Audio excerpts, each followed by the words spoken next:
Could you share insights on navigating career paths within product management? The first set of skills is in my head, product execution. Split it out into uh, IC skills, hard skills, which is data, design, analytics, some sense of competition, consumer, etc. And some soft skills, because unfortunately, as a product manager, you don't really have any technical skills to ship the actual tech product, right? So you need to coordinate amongst a diverse bunch of people who are from different functions, have different perspectives and outlooks and metrics, etc., and sort of bring them together to ship the product, right? Where I've seen people fail the most is in the second part, right, which is stakeholder management, how to talk to multiple people who are not really reporting to you. Hi guys, welcome to Minimum Viable Podcast by PM School. Today we have Mithun Madhusudan. He is the ex-director of ShareChat and ex-head of product at Apna. Mithun, you have navigated a very intriguing journey, right? Building products, especially if you look at the last few years, like for India 2 and India 3 markets. My sense is your roles at Apna and ShareChat have been pivotal, at least the scale at which you must have been operating at. We've spoken to a lot of leaders across B2C, B2B, but I'm not sure if like anybody comes even close to like your scale of influence. It's super great to have you here. Thanks for having me, Nikunj and Ankit. I think I wouldn't say other people who haven't had the kind of influence. I'm sure I'm one of the many who's managed to build some interesting products over the last few years in consumer in India.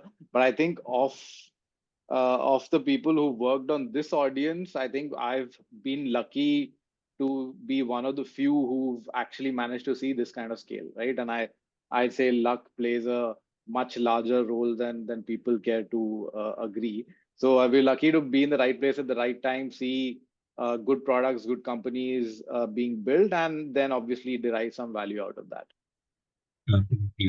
And thank you so much, Mithun, once again for doing this, right? And let's just jump straight to the questions, right? So Mithun, I've been following you on LinkedIn. You yourself have been running a cohort for senior PMs or mid-career PMs, right? And also a few of my ex-colleagues, who are now product leaders at ShareChat, like Tejas, right? And Samir, they speak really highly of your leadership skills as well.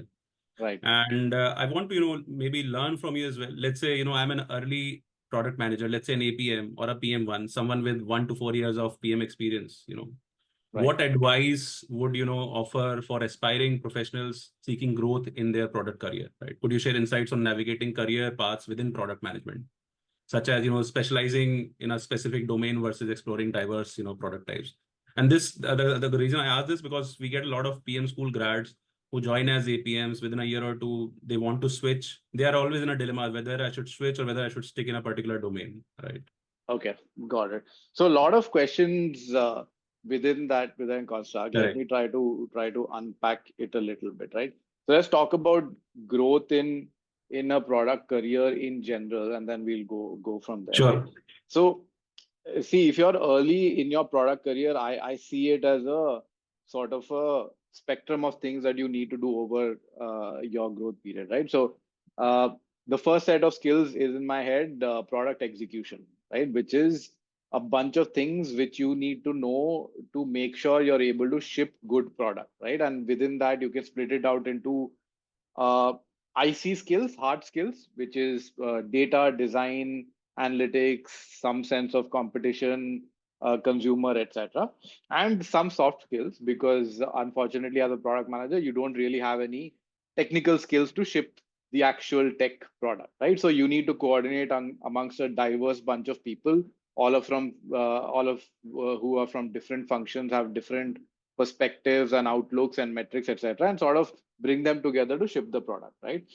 So these are the two initial sets of things that you really need to focus on when you're early in your career, right? Where I've seen people fail the most is in the second part, right? Which is stakeholder management, how to talk to multiple people who are not really reporting to you. And like, I have a certain philosophy about how I pace people in my team through like an APM to PM to PM1 to PM2 and then to an SPM kind of jump, right? So my philosophy is the entry level person in my team is almost always somebody who's hired for core data skills, right?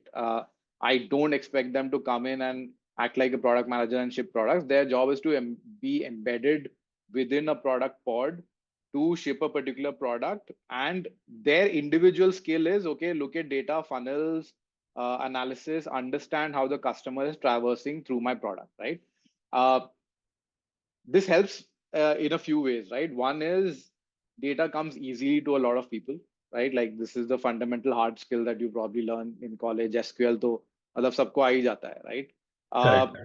Uh, the next thing is, now if you put them in a situation where their job is to look at data, they're good at it, they are able to get those quick wins, right? And say, Acha, okay, I've built this dashboard, I can look at these numbers, I can give some value to the team, and that helps them build their confidence. Versus the other kind of path that I've seen not work so well is you're brought in as an APM and you're told, Acha, ye feature ship kar do, right?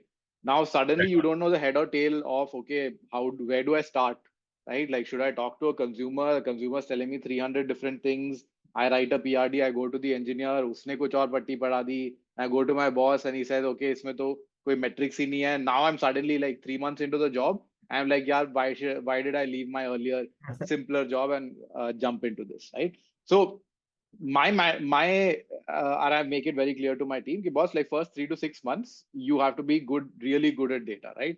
There will come a time, if you're good at this part, where you will come back to me and say, Acha, hey, I'm looking at these trends and this is what it means for the consumer. And this is the kind of feature we should ship next because this is how it will help us, right?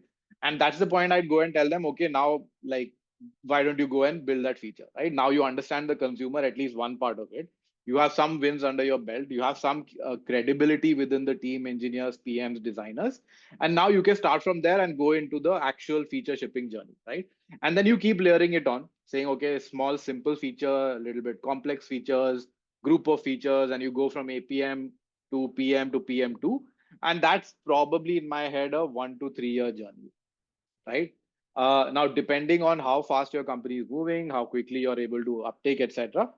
At this point, there comes a switch in your role where you're sort of jumping from a PM to an SPM plus kind of level, where your execution and stakeholder skills sort of start becoming, I would say, lopsided, right? At an SPM level, you're doing a little bit more of the stakeholder management because you have to manage upwards as well, and a little bit less of execution, right? So that's how I think about it. At least I think the first 1 to 4 years, you should just focus on these two simplistic things.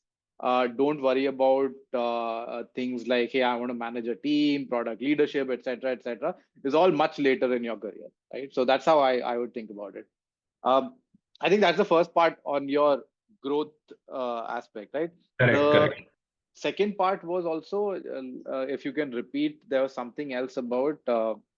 The second part, like a question which I keep getting from early product managers, PM school grads who are now 2 or 3 years into their product career, that should I switch a domain? Let's say I'm a PM at fintech. Should I switch domain? Let's say should I take a job as a PM at a gaming company? Because I might be getting a senior PM role, or I might be getting more compensation, whatever be the reason, right? Whatever be the motivation. Or should I stick to fintech for a while, build my credibility in fintech as a product manager, and remain in this for a while? Okay. See, like all things, the answer is it depends, right?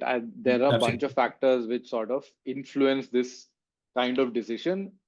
All of these factors, different people weight differently, right? Like, for example, for some people, compensation is the most important.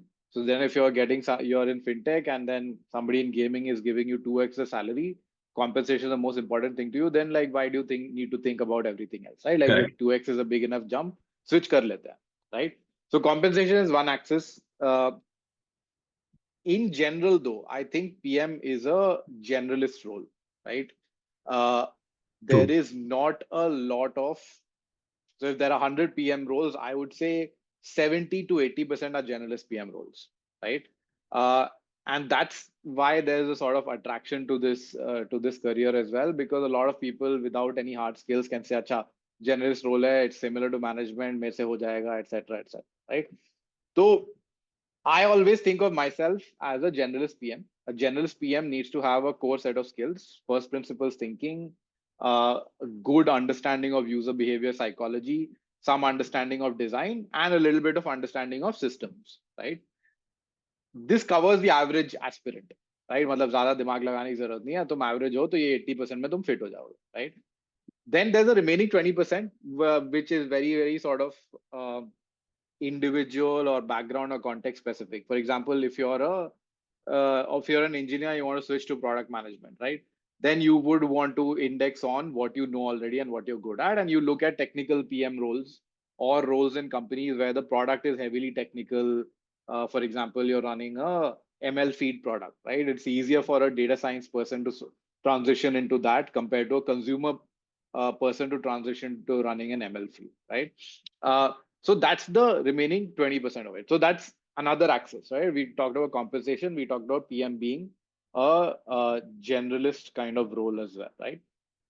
The other way to also think about it is, in my head, to really do something impactful in a company or building a product in a particular product, right? It could be in a company, in a team, etc., etc.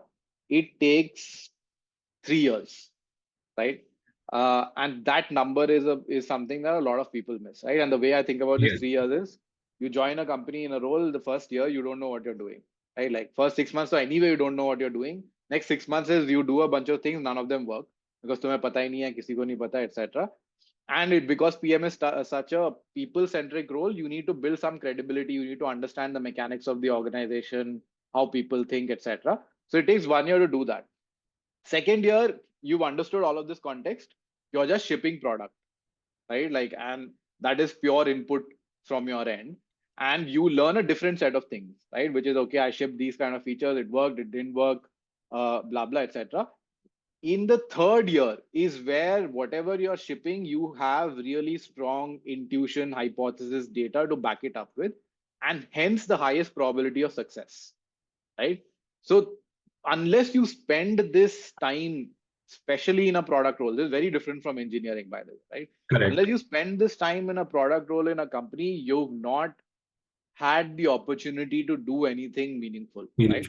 And this is not just internal, it's also external, right? The companies go through cycles, the economy goes through cycles, you need to be in the right place at the right time. If you don't give a place 3 years, then you've not given yourself the opportunity to succeed there, right? Correct. So now that's another axis, right? Like that domain question or should I switch, etc., shouldn't come to you before you've said, yeah, I've done everything I can, I've given enough time, etc.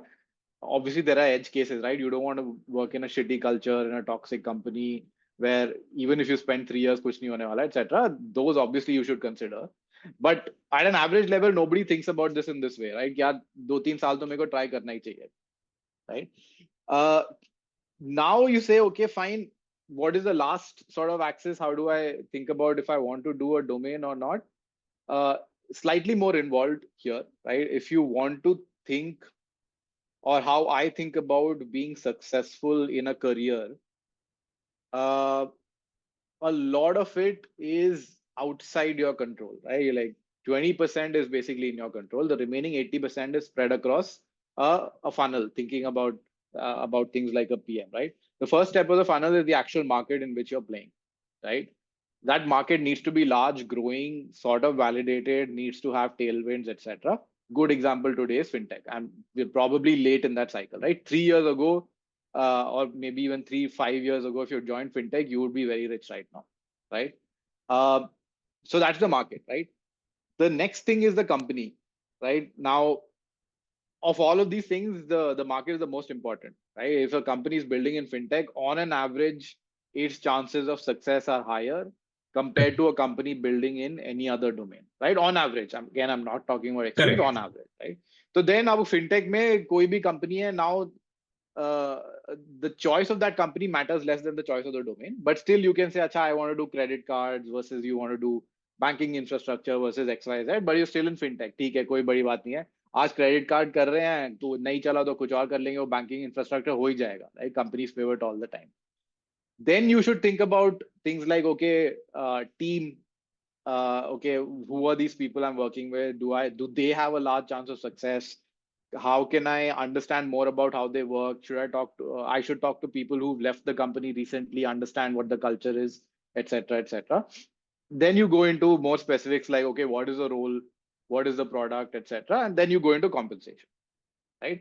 So that's again how I would think about domain, right? Like now, let's say you spent a couple of years, 2-3 years in a particular role in a company, and you want to think about, should I switch this domain?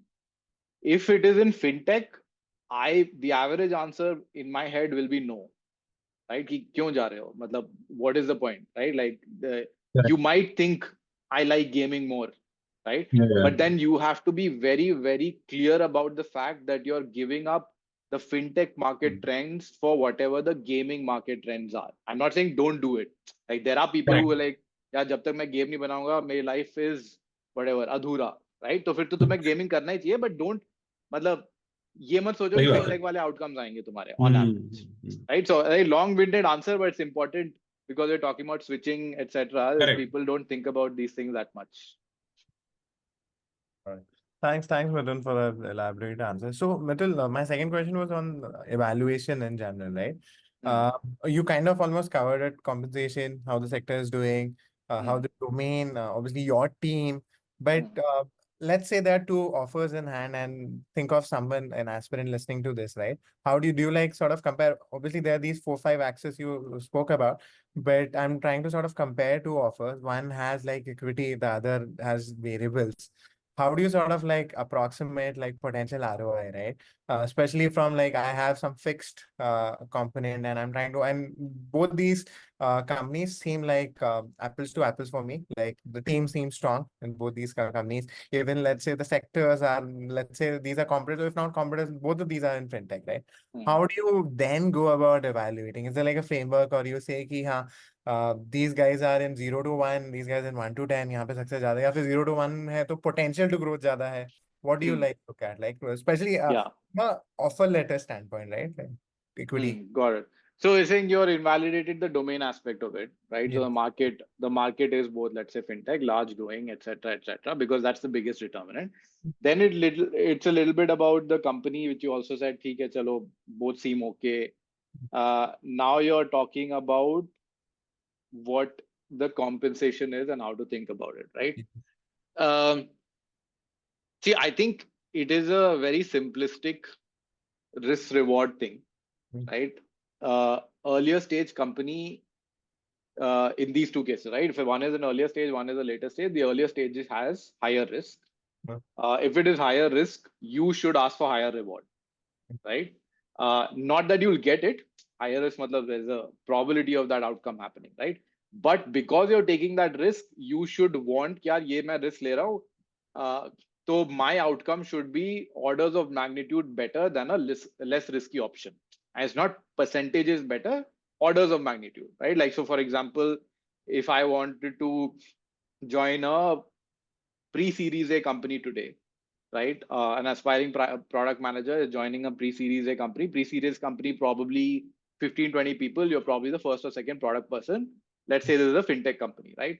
I would want a 0.05 to 0.1% of equity in that company, right? Because you should do the math saying, "Acha, theek hai, pre-series A, risk of failure is 90%.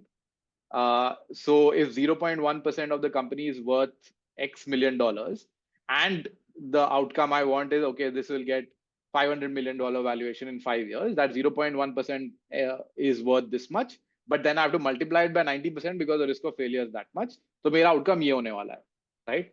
Now you do that similar math for a larger company, your risk of failure is probably 70%. Less, right? The risk of failure is less, but then you will not get 0.1%, right? Because that 20% of the risk that has been mitigated for you by the company raising more funding, employees, etc. Now you're looking maybe at the math is a multiple of your salary rather than a percentage of the company, right? Typically, this is how things change from very early stage to later stage, right? Like later stage company, nobody will talk about percentage of the company, right? Like if you're joining Misho today, what is it, $5 billion valuation? You can't do 0.1%, right? Because that's a large number. So then you say, अच्छा मेरा salary ये है, तो मेरे को मतलब 1x 2x दे दो, right? Like itna to hona hi chahiye, right? Otherwise, what is the point, right? Yeah.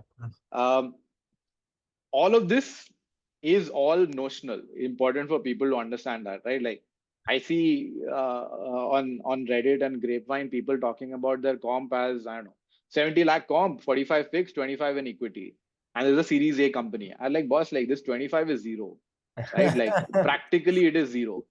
So don't put that number in your head because it'll give you the wrong picture, right? Like you will be better off if it is 60 lakhs in Google compared to 70 lakhs in a pre-series A company, because the Google, that number is going to grow 30% by next year in the public markets, right? Whereas this has a probability of zero. I have to consider that. I'm not saying don't take that risk. I'm saying think of it as a risk, right? So that's the rough framework I use for equity, right? Like it is more, the earlier the stage, the more it is a top-down number. क्या अच्छा ठीक है, मैं इतना risk ले रहा हूँ तो मेरे को बहुत पैसा बनाना है, कितना पैसा बनाना है उसका परसेंटेज कन्वर्ट करके देख लेते हैं, right? And the later it is, then it is a more bottom up. चलो ठीक है, it has to be 1x 2x my salary, that kind of stuff. Got it. This is in fact super useful because a lot of people aren't aware of this, right? Second, they don't ask for it, right? Yeah, I mean, see, equity is a very, very tricky thing, right? Correct. Like companies will tell you 25 lakhs of equity, right? Correct. I think everybody is now familiar with vesting schedule, but they are unaware what the best vesting schedule is and what companies can potentially do, right? Like there's no right or wrong answer, but there are companies, for example, both ShareChat and Apna, 1 year cliff is standard, then monthly vesting, right? And there are extreme companies who do weekly vesting as well. But there are companies who do like 1 year and after 3 years, right? That doesn't make any sense. As an employee, if the company is valuing you, you should accrue value for every single day you spend, right? That's true. Now, obviously, daily vesting is a little complicated from a mathematical and accounting standpoint, so which is why people don't do it. But monthly is the best case. That's one axis. The second thing people don't ask is what is the maths of this option, right? Like what is the strike price and what is the valuation today, right? I've seen people who've gotten 25 lakhs worth of ESOPs, and when you look at the actual option document, you have to spend 20 lakhs to buy that, right? Which is the strike price of that option is so high that literally actually it's not 25 lakhs that you will get only 5 lakhs. 5 lakhs, right? And then also you have to pay long-term capital gains and whatever on top of it. Right? So people don't ask strike price, which is a very, very important number, right? So the way you should look at it very deeply is 25 lakhs means these many options. Per option strike price is X, which means that my outgo will be this at this point of time. And it doesn't make any sense, right? Again, the best companies really reduce this, right? Like ShareChat, it was 1 rupee per option, right? Matlab, you can't do 0, so they did 1. And Apna also, it was a similarly low number. And a lot of people forget asking, they don't even know this concept exists, right? They're just doing blindly 45 plus 25. I like, boss, aise nahi hota, right? Like you have to look at that strike price. That's a very material mathematical number, right? And then the last concept is something called expiry of the options, which is if you're giving me X options today, what happens if I leave the company in 3 years, 5 years, etc., right? The best companies have no expiry, which means as if the option is vested with you, you can keep it forever, right? The median companies do 10 years, 15 years expiry. At expiry, what happens is your options have to be extinguished. So either you surrender them or you put in the cash to buy those options and convert into equity. So what you're hoping for is within that expiry period, company ka kuch liquidity event ho jaye and I'll be able to get cash out of it. Because otherwise, if you're spending money to buy those options, it really doesn't make sense, right? And like this is mentioned nowhere in any contract agreement, right? Like people don't even know expiry kya hai. What if they say 2-year expiry, right? Or what if they say the moment you leave, you have to like buy it back or these options go, right? Now you spend 3 years at a company and you're very happy ki acha vest ho gaya, I will go and chill. And then suddenly you realize ki 4 saal mein expiry hai and now in 1 year you don't know what to do. Right? So it's not just the fact that it's notional, it is so risky across all of these parameters that you really need to like 1-2 lakh ESOP leke tumhara kuch nahi hone wala. Might as well just take cash right? तो अगर तुम्हें करना है तो कुछ बड़ा करो ESOP में. Essentially, that's the point. Yeah. सही बात है, correct. Cool. Mithun, next question is like different category altogether. We've been talking about like aspiring product managers, going deeper into your experience, right? At ShareChat, you've dealt with like unique challenges, at least just looking at your LinkedIn profile and community building and understanding like different sort of users in tier 2 and tier 3 cities. Uh, do you face like a very different monetization problem in this user cohort? My sense is like what key insights you must have uncovered. Obviously, when you're looking at trying to crack monetization in tier 1 and like very sort of like food delivery, e-commerce, transactional products, especially in like your India 1 user group, it's very different ball game.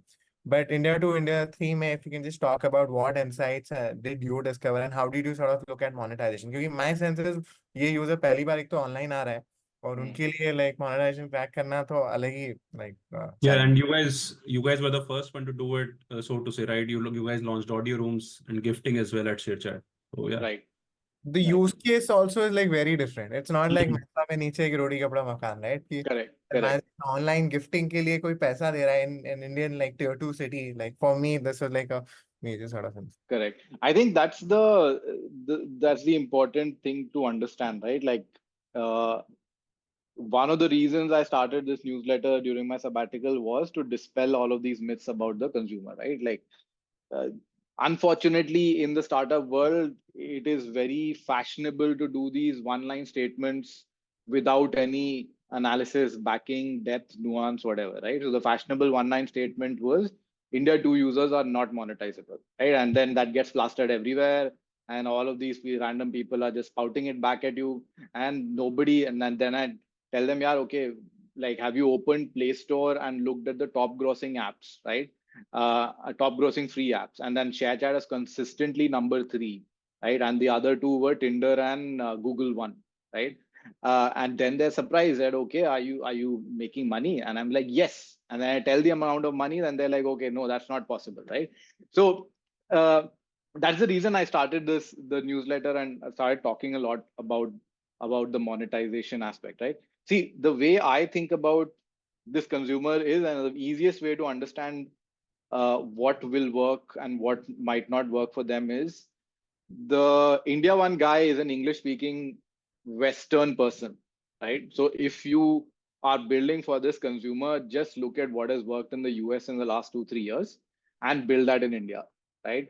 So like if you go super niche, now there are in the last 2 years, the sleep technology has become massive in the US, right? And now I see like at least very early stages, 2-3 companies are trying to build similar kind of mattresses, right? I think the 8 sleep competitors, etc., right?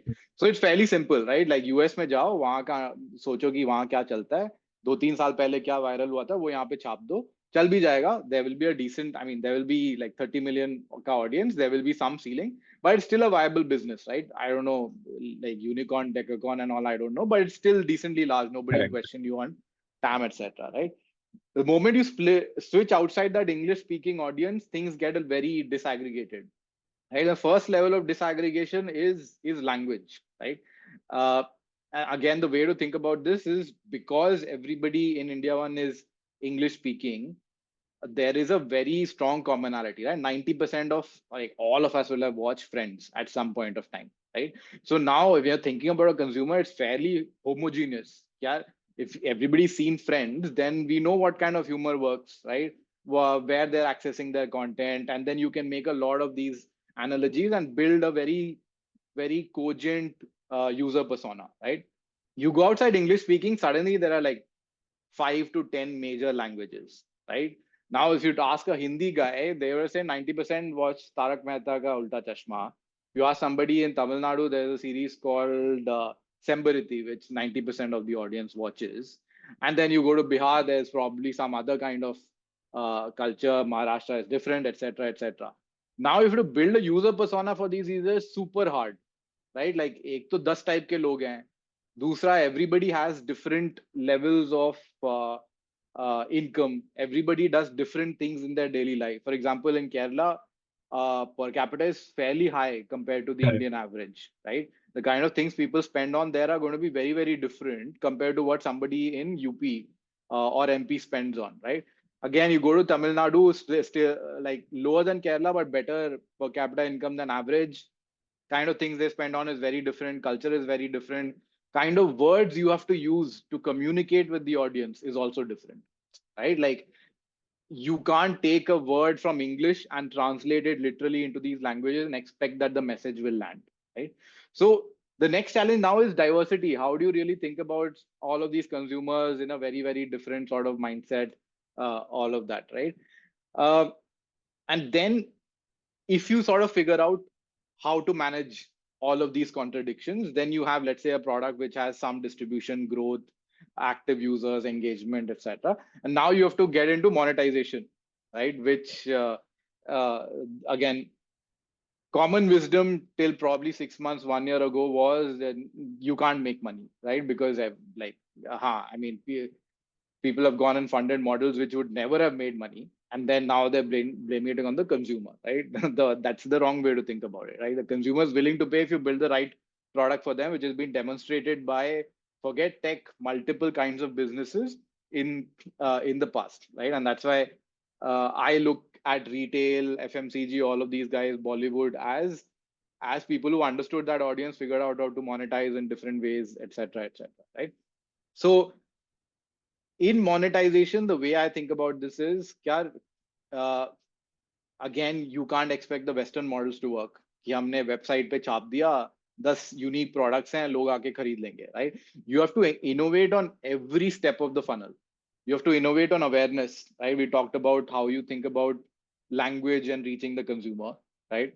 You have to innovate on intent. कि अच्छा इसको पता है, now how do I push him deeper into the funnel, right? You have to innovate on the discovery aspect of it. Like, is a website the right way for this person to discover the product that I'm trying to sell, or should I be an Instagram only brand where all the discovery happens on content, or maybe not even Instagram, right? Maybe ShareChat and YouTube, other places, right? After that, you have to innovate on the core payment aspects, right? How do I split this payment? How do I make it affordable? What is the right SKU to sell? What is the right value to price combination, right? And you have to innovate on delivery. Is it going to be a hub and spoke model like typical e-commerce, or should I do, I don't know, a reseller model like Meesho has done, etc., right? So the generic point being, you cannot copy paste, right? You have to go step by step through the consumer's journey and figure out what works in each of the step and build something very, very unique, which is extremely hard to do. It will take a long time for somebody to do all of this. And it requires a lot of failures, a lot of patient building, a lot of, I'd say, backing from the ecosystem, but it is no means impossible, right? Like we've seen ShareChat, we've seen after ShareChat a bunch of audio companies, right? Correct. We've seen Meesho in e-commerce using the reseller model as a go-to-market and becoming large. Now we've seen Pocket FM, although a large percentage of the revenue comes outside India, but still they have a decent number of subscribers, right? We see Stage, which has, I think, 100,000, 200,000 subscribers. We have FRND, which is in dating, has 250,000 subscribers. Correct. So by no means is it impossible. It's just that it's tougher, right? And easy thing for people to do and they face tough problems is kya ye nahi chalega. Correct. I have a follow-up question. Right. So talk to us about, audio rooms at ShareChat. Like what were the hypotheses which you guys built? कि यार ये हम audio rooms launch करते हैं and let's see, how will it work and will we be able to monetize it or not, right? So what were the series of events which led to what were the observations which led to the point कि चलो यार audio rooms try करते हैं, right? Yeah, so I just recently last week only written about this, so I'll just paraphrase a lot of that content, right? Sure. We didn't start with a monetization point of view, right? What we saw was, it's COVID. This audio format is very engaging. It seems to be working in the West, and it also works in China because we know there are a bunch of people who do that there. They are doing the Chinese guys are doing monetization from day one. Clubhouse, on the other hand, was doing only engagement, right? Only. And question for us was what should we start with? It seems like something we should experiment with. And we were a very DAU engagement, social focus kind of company, right? So we started with that kind of model. And we said, okay, we'll do engagement, but it can't be like intellectual discussions. We have to figure out what people will talk about, how the rooms will be created, etc. Right? So we launched the core product, which is you could create rooms. People would come in, request to be part of the conversation. Other people could just sit around and hear the conversation, etc. We saw limited uptake, right? The reason was audio is a very engaging format, but that requires the host to be really engaging, right? Like it's like a live talk show. If in a live talk show, if the main guy is not engaging, then you're not going to get a lot of people, right? That's what we saw. Our top rooms used to drive a lot of engagement only for the time that the host was there. That gave us some insight. So we tried to scale the number of hosts by using our own internal ops team. That also worked. But then we realized that like we can't do this indefinitely.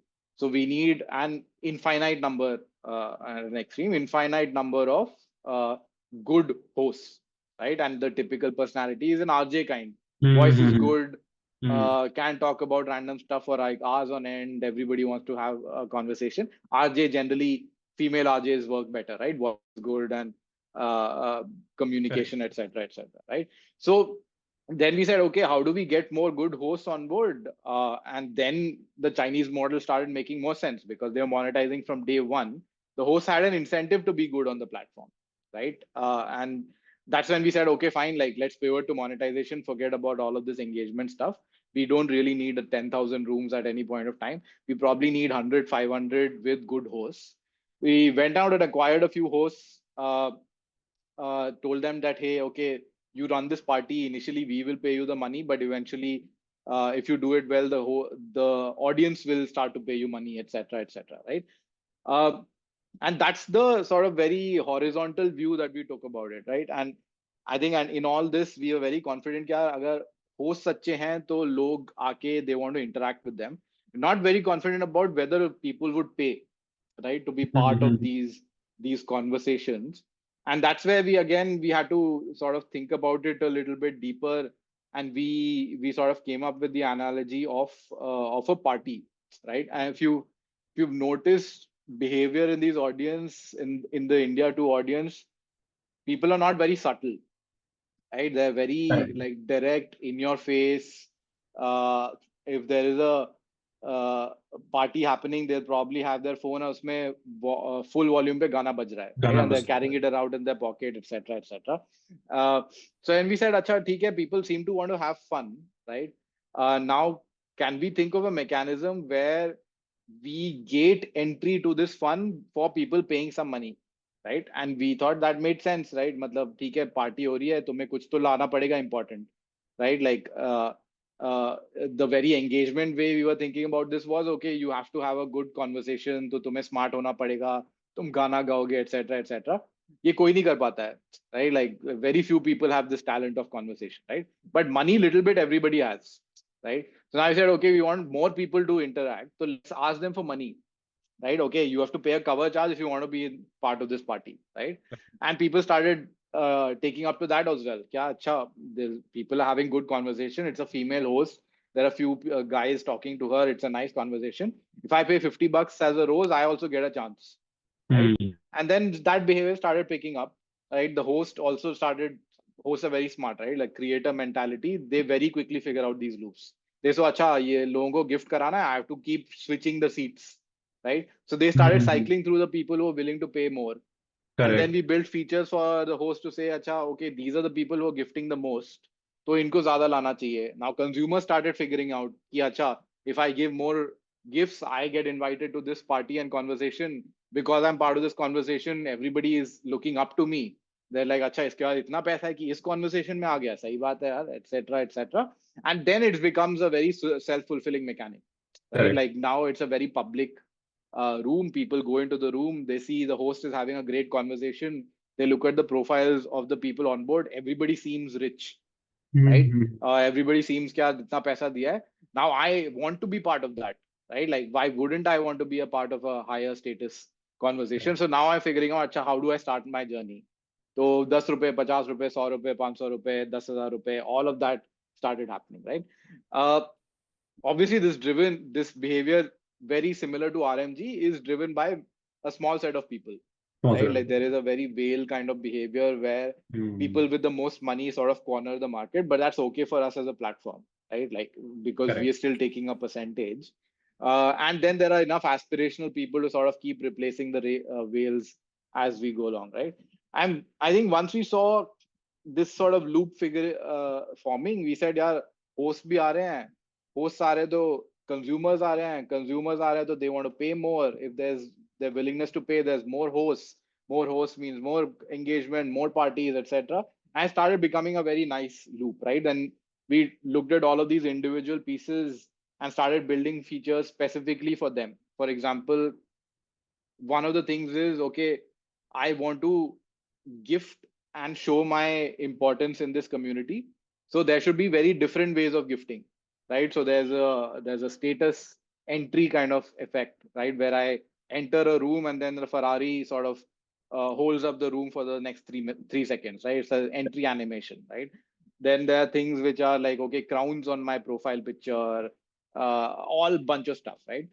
Then we said, Acha, people buying stuff on the platform, let's just build an e-commerce analogy, right? We did flash sales, we did pricing levers, we did personalized pricing, etc., bundling, all of that kind of stuff, right? So that sort of became very obvious. That ये सारी चीजें अलग-अलग करो, सबके लिए अपना-अपना roadmap बनाओ, let's keep feeding it into that, right?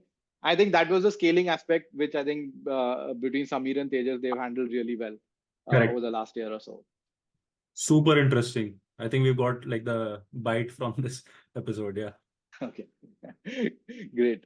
Yeah, I think that was definitely one of the more interesting products that I worked on. And I mean, not a lot of people in product get to see this 0 to 1 like hockey stick curve, right? Like that's true. Yeah. Google pe hi dekha tha isse pehle. But then like most of my job after a point of time was refreshing that curve every few seconds, right? Just seeing how fast it would grow. And then like, okay, great. It's a good feeling when you see something that has been built work. Yeah. Super. Can't imagine, Mithun. Mithun, you're just changing like the ShareChat narrative to your experience at Apna, right? Apna obviously has impacted the job market drastically for a very different set of cohorts again. What challenges did you see in like the customer journey? How you did speak about from a ShareChat perspective? Can you talk about your Apna experience? What cohorts did you target? What were the specific problems you were addressing within the candidate engagement vertical that you led in? Got it. So let me set the context for what Apna was trying to do a little bit, right? So the vision for the company was to be the professional, and it still is, to be the professional network for gray collar workers, right? The LinkedIn is a professional network for white collar workers, right? Now, if you had to build, or when LinkedIn was built, it was the early social network era, right? When everybody was thinking networks, people, connections, etc., etc. They took the standard route, which is, okay, we will build a network, we will build engagement, we will build DAU.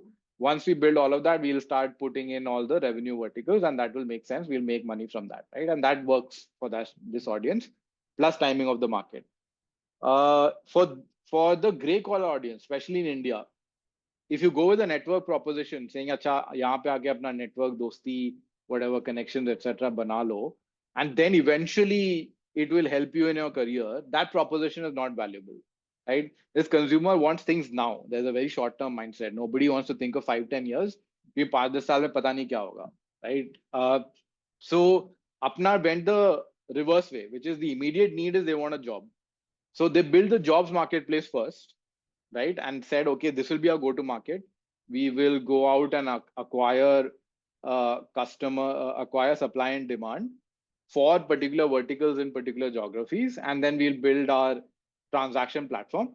On top of that, once people have sort of figured out, Acha, I can get a job from this company, to keep them on the platform, we'll build engagement on top, right? Now, I think a question I've gotten a lot of times is how did Apna grow so fast on the marketplace side, right? I think the insight that worked for them is gig workers was growing very fast. This COVID, pre-COVID, post-COVID, etc. So a lot of demand for delivery, supply, warehouse logistics, that kind of workforce, right? The insight that Apna figured out was that all of this demand is actually extremely hyper local, right? Which means that when somebody is hiring in Swiggy, they want X delivery workers in Koramangala, right? They don't want even Bangalore. Correct. Actually, they don't even want Koramangala. They want Koramangala 8th block, right? Because that's how they've mapped their demand and supply, saying कि यार ये इस area में इतने restaurants है और इतने restaurant से जो आउटगोइंग ऑर्डर है उसमें से 70 to 80% इसी यहीं पे जाते हैं, right? Now you could ask यार, okay, what is the reason for a guy to be living in Koramangala to service that, right? As a delivery boy, a couple of reasons for that. One is that person knows the streets very well, right? Because he's lived there, etc., etc. Delivery time में advantage होता है. Second thing is it's easier for people to come and turn up at their jobs on time every day, right? Just because commute is less. And the third thing is there is very low churn if you are hiring from the area that the person lives in, right? If you talk to the person who's looking for a job, they will also say कि यार मेरे को अपने micro area में job चाहिए. They are not big on moving from, let's say, Koramangala to Pina to do delivery, right? ऐसे कोई करना ही नहीं चाहता, which is very strange because for us, we're okay, right? We're like, yeah, what Bombay, Bangalore, New York, London, it's all the same thing, right? But this audience, they don't want to move outside that micro area. So then the product was built in that exact manner, saying, okay, we will go micro market by micro market, match supply and demand. And when you do that, there's a few advantages, right? That means they could concentrate on Koramangala 8th block. वहां पे सारा Swiggy का or whatever delivery persons, they've satisfied the demand there. Now there is very, very strong word of mouth on the supply end, which is the job seeker end. Saying कि यार यहाँ पे these guys are the only guys who are giving me Koramangala 8th block में jobs. And they're all gathering at the same place. Then they're saying Apna, Apna, Apna. And it very quickly became a viral thing. Yeah, this is the only app that is doing that. And once you solve that one side of the market, it's easier to onboard Swiggy. Then you go from Koramangala 8th block to Indranagar 100 feet road, and you keep adding micro localities, etc., etc. And that worked really well, right? They were able to scale super fast, get that demand, and sort of get enough traction to raise all that funding, right? Then came the engagement part, saying, "Acha, job to mil gaya. Is there a reason for this audience to stay on board or continue on this platform?" Just like LinkedIn is a DAU platform, right? That's where the engagement vertical came in, right? We did a bunch of experiments, a lot of user calling, and then figured out that we can't again go with a generic engagement proposition. Like, for example, we can't say ki acha aao, add your contacts, see where they're working, look at their feed, etc., etc. It still wouldn't work because it's too fuzzy, undirected, long-term, etc., right? So we again mapped it to a job seeker's journey, right? Saying, okay, even in the phase where the person is looking for a job, what are the kind of use cases that a network can enable for him, right? And we figured out there were two large things, right? One is I want the help of my network to actually get me a job. And the other is we also had a lot of freshers on our platform, or early career people. For those people, they wanted to talk to guys who have, or people or users who had similar background to them and understand what to do next in their career, right? So we abstracted both of these as referral and mentorship use cases, which are very early in the job seeker journey, right? Matlab, actually in the job finding part of it, right? So after the finding the job, there are multiple steps that a professional network can help you with, right? It can be upskilling, it can be learning content, etc., etc. But we are very focused on the early part of the journey. That actually job milne tak network kaise help kar sakta hai, right? So we said referral and mentorship are the two use cases. If you look at LinkedIn, both of these are use cases that all LinkedIn users are sort of habituated to doing in a soft manner, right? सबको पता है कि यार मतलब job चाहिए तो referral से ही मिलेगा, तो LinkedIn में सर्च करके अपने कनेक्शन को मैसेज करूंगा मैं और पूछूंगा कि can you refer me, right? Now, cognitively, this is a 3 to 4 step process, right? I have to first have this understanding. Yeah, actually, I can get a job through referral in this company. Then go and find somebody, message him with the right content, and then initiate that loop, right? Our audience wasn't, the Apna audience wasn't that, I would say, savvy in that aspect, right? So what we did was we made it almost like a one-click referral, right? When you go on that page, you see all the people in your network, the companies that they're working in, the companies that are hiring on Apna today, and saying, okay, ask XYZ to refer you. You click that button, an automated message gets created saying, hey, I saw XYZ is hiring for this role in this company on Apna. Could you please refer me to your HR? Right? And that became very obvious to users, right? Like we completely cut through the noise, gave them exactly what they were looking for, and they were able to sort of find jobs through that product as well. Very similar to mentorship, right? We did a lot of work on trying to find the right set of people to mentor you. The insight there was people want somebody like them, and the somebody like them is, okay, this guy should have done a degree like mine in a location or a state or a language similar to mine. Ideal case is my own hometown. And it should not be too old, right? These three things. And then there is that bhaiya bata do ki kya karna hai kind of mentality. Connected them, had some conversations, were able to figure out, etc. Right? Those are two interesting problems that I worked on towards the end of my stint at Apna. Super interesting, Mithun. Mithun, there's one more question before we wrap up the podcast, and it's Nikunj and I both of us have been running PM School, and we know how tough it is to create content and post regularly, right? And you manage 2 newsletters on Substack, Indian Pivot and Product Roadmap, which is no small feat, right? So what drives your commitment to these projects, and how do you choose your topics and conduct your research each week? I'm asking because a lot of people at PM School, they follow you on Substack, they follow you on LinkedIn, right? A lot of them quote you as well, right? And I'm sure a lot of VCs now follow you, and also they quote your, your Substack or Indian Pivot or Product Roadmap. So talk to us about that. What drives your commitment to these projects? Yeah, so the first part is, though, I don't have a full-time job, right? So things become a lot easier for me to spend time on this, right? Correct.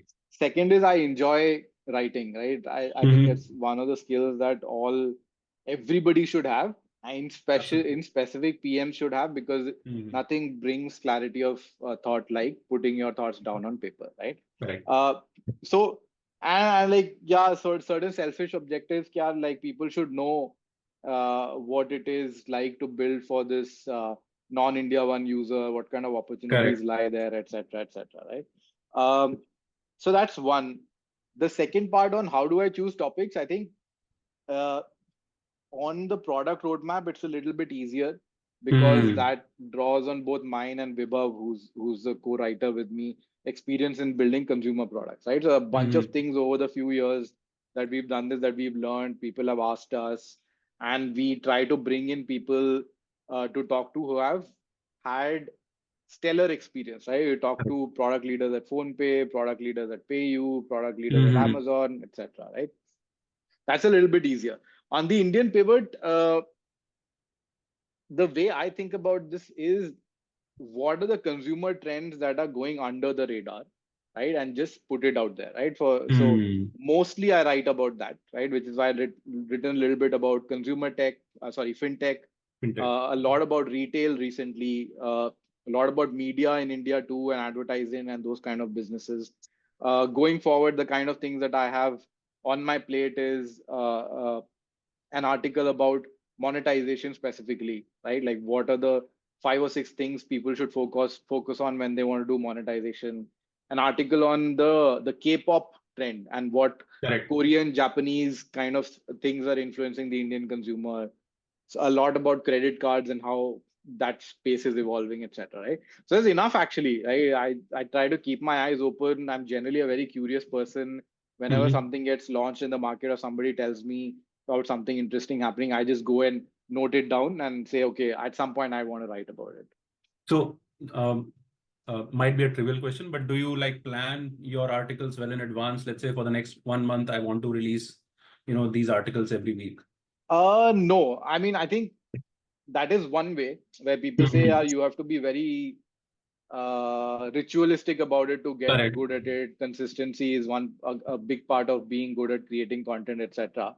But I'm a little bit lazy, right? And plus, I don't want to, like, I have a high bar for myself, right? I try to write only when there is something meaningful that I think only I should be talking about, right? Like, rather than things that are like, I don't know, general content creation, यार कि कुछ news आ गया डाल देते हैं LinkedIn पे, likes मिल जाएंगे, right? I try to talk about things which will build my own unique identity, right? And if there are things that other people are better sort of suited to talk about than me, then I don't write about it. Right? So that's the overall philosophy I work with.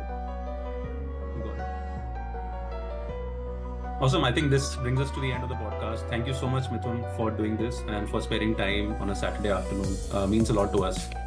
No worries. Thanks. It was a great conversation. Thanks, Nikunj and Ankit. Thanks, man. Yeah, that's it.